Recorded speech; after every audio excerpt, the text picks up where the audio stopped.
Big boss Marathi season 5च्या captaincy टास्कमध्ये खूप मोठी घटना घडली आहे. त्यामुळे अजूनपर्यंत बिग बॉसच्या घराला नवीन कॅप्टन नाही मिळाला आहे. नक्की काय झालंय पाहूया व्हिडिओमध्ये. नमस्कार मित्रांनो, माझं नाव तुषार आणि 7 स्टार मराठीमध्ये तुम्हा सगळ्यांचं पुन्हा एकदा स्वागत आहे. मित्रांनो, अशाच एक्सक्लुझिव्ह बातम्या तुमच्यासाठी घेऊन येत असतो, तर प्लीज व्हिडिओला जास्तीत लाईक करा आणि चॅनलला सबस्क्राईब केलं नसेल तर प्लीज सबस्क्राईब करा.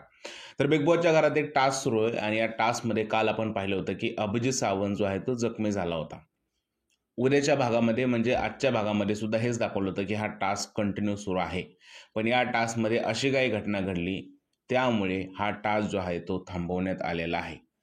बिग बॉसच्या घरात या टास्कला हिंसक वळण लागलं आणि कंटेस्टंट जे आहेत ते आपापसात जे आहेत ते भांडायला लागले. त्यांचे आपापसात हातापाय झाले. त्यामुळे बिग बॉसने हा टास्क थांबवलेला आहे. इवन काही कंटेस्टंट हे कन्फेशन रूममध्ये गेलेले आहेत आणि जे लोक दादागिरी करत आहेत त्यांच्यावरती त्यांनी आवाजसुद्धा उठवल्याची बातमी येत आहे. डी.पी. दादाचं नाव समोर येतोय की डी.पी. दादा स्वतः जो आहे तो कन्फेशन रूममध्ये गेला आणि त्याने या अति करणाऱ्या लोकांविरोधात आवाज उचलल्याची बातमी समोर येते. सोशल मीडियावरती तर खूप वेगवेगळ्या बातम्या व्हायरल होतात. कोणी म्हणते की अभिजित सावंतने शो सोडलाय, कोणी म्हणते डी.पी. दादाने शो सोडलाय, कोणी म्हणते अंकिताने शो सोडलाय. पण या बातम्यामध्ये अजून तरी काही तथ्य नाही आहे मित्रांनो.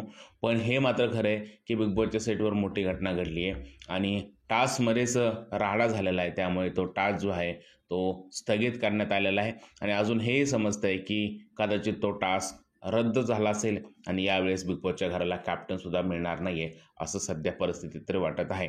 न्यूज सध्या तर हीच आहे की बिग बॉसच्या घराला अजून कॅप्टन मिळाला नाही आहे, कारण टास्कमध्ये काहीतरी राडा झालेला आहे. तुमचं काय म्हणणं आहे या गोष्टीबद्दल प्लीज मला नक्की सांगा कमेंटमध्ये. आणि जर हा व्हिडिओ आवडला असेल तर त्याला लाईक करा, शेअर करा आणि चॅनलला सबस्क्राईब करायला विसरू नका. भेटूया पुढच्या व्हिडिओमध्ये. तोपर्यंत भारत माता की जय.